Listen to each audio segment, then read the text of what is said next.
હળવદ શહેરમાં નગરપાલિકાની ગંભીર બેદરકારીના આક્ષેપો સામે આવ્યા છે, જેમાં ગટરનું ગંદુ પાણી સીધું કેનાલમાં છોડવામાં આવતું હોવાનું સ્થાનિકોએ જણાવ્યું છે।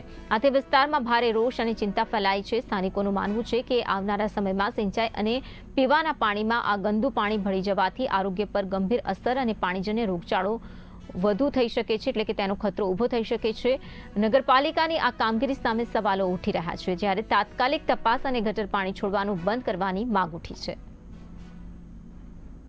આજે જે હળવદની પ્રજા સાથે જે અન્યાય થઈ રહ્યો છે અને જે પ્રજાના સ્વાસ્થ્ય સાથે જે ચેડા થઈ રહ્યા છે, એ પ્રશ્ન વિશે આજે હું થોડુંક પ્રજાને કહેવા માંગુ છું કે જાગૃત બનો, ઓલા બનો। અને આપણે હળવદ નગરપાલિકા વિસ્તાર જેમ કે ચંદ્રપાક સોસાયટીથી સ્વામિનારાયણ સોસાયટી વચ્ચે નીકળતી જે હળવદ નગરપાલિકા જે ગંદુ પાણી નર્મદા કેનાલમાં નાખી રહ્યું છે, આજે એ ગંદા પાણી ને ક્યાંક ને ક્યાંક હળવદ નગરપાલિકા અને કોન્ટ્રાક્ટર મિલીભગતથી આજે નર્મદા કેનાલમાં પાણી નાખી રહ્યા છે। ગટરના પાણી જે પીવા લાયક નહીં પણ ઝેર જ મનાય, ગટરનું પાણી એટલે એક ઝેર જ છે।